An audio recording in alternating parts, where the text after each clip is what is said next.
Sahabat setia Gewori yang dikasihi Tuhan, Shalom. Hari ini adalah Selasa, 16 November 2021. Kita akan bersama-sama merenungkan firman Tuhan yang diambil dari Injil Lukas 19 ayat 1 sampai dengan 10. Mari kita siapkan hati kita. Haleluya, haleluya, haleluya. Allah mengasihi kita dan telah mengutus anaknya sebagai silih atas dosa-dosa kita. Haleluya, haleluya, haleluya. Tuhan bersamamu dan bersama rohmu. Inilah Injil suci menurut Lukas, dimuliakanlah Tuhan. Yesus memasuki kota Yeriko dan berjalan melintasi kota itu. Di situ ada seorang kepala pemungut cukai yang amat kaya bernama Zakeus. Ia berusaha melihat orang apakah Yesus itu, tetapi tidak berhasil karena orang banyak dan ia berbadan pendek. Maka berlarilah ia mendahului orang banyak, lalu memanjat pohon ara untuk melihat Yesus yang akan lewat di situ. Ketika Yesus sampai ke tempat itu, ia melihat ke atas dan berkata, "Zakeus, segeralah turun. Hari ini aku mau menumpang di rumahmu."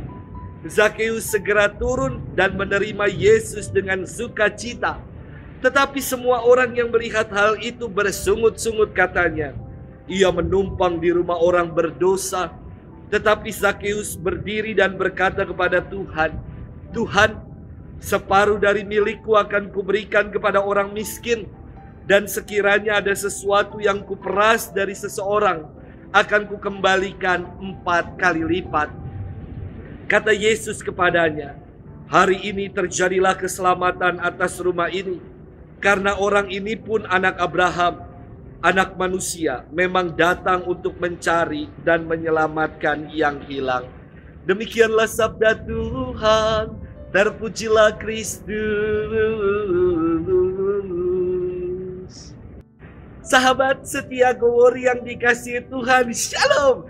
Ada seorang pastor yang selalu menyebut dirinya sebagai seorang cendekiawan. Bukannya sombong, tapi ternyata cendekiawan adalah kepanjangan dari cendeiku menawan, alias pendek tapi menawan. Kebetulan pastor ini berpostur pendek, namun tidak menjadikan dirinya insecure. Justru ia selalu bersyukur dan berkobar-kobar dalam mewartakan kabar sukacita. Sahabat setia Gewori yang dikasihi Tuhan, firman hari ini berkisah tentang Zakeus, seorang pemungut cukai yang berbadan pendek. Ia punya keterbatasan untuk berjumpa dengan Yesus. Pertama, karena ia adalah seorang pendosa. Zakeus adalah seorang pemungut cukai yang dipandang sebagai antek-antek penjajah Romawi, lintah darat, dan penghisap darah rakyat. Kedua, yang menghalangi ia berjumpa dengan Yesus karena badannya pendek. Namun, keterbatasan tidak menghalangi Zakeus untuk bertobat dan mengalami keselamatan. Ia tidak menjadi pribadi yang insecure dengan kondisi fisik dan profesinya. Sebaliknya, ia menjadi pribadi yang proaktif, berupaya berjuang untuk berjumpa dengan Yesus. Ketika mendengar Yesus yang lewat, segera Zakeus memanjat pohon ara supaya ia dapat melihat Yesus. Inilah sikap proaktif dari seorang pendosa yang mau bertobat dan mau mengalami Tuhan. Sahabat setia Gewori yang dikasihi Tuhan, perjumpaan Zakeus dengan Yesus berbuah keselamatan. Yesus memintanya untuk segera turun dari pohon ara karena ia ingin menumpang di rumahnya. Sebuah momen yang sangat mengharukan. Yesus ingin merangkul dan menyelamatkan pendosa. Yang menarik adalah demikian. Zakeus membuktikan pertobatannya dengan membagikan separuh miliknya kepada orang-orang miskin.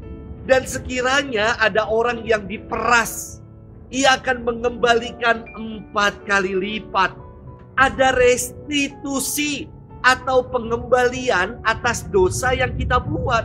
Contoh, kalau kita korupsi atau mencuri 100.000, bukan dengan menerima sakramen tobat lantas perkara selesai.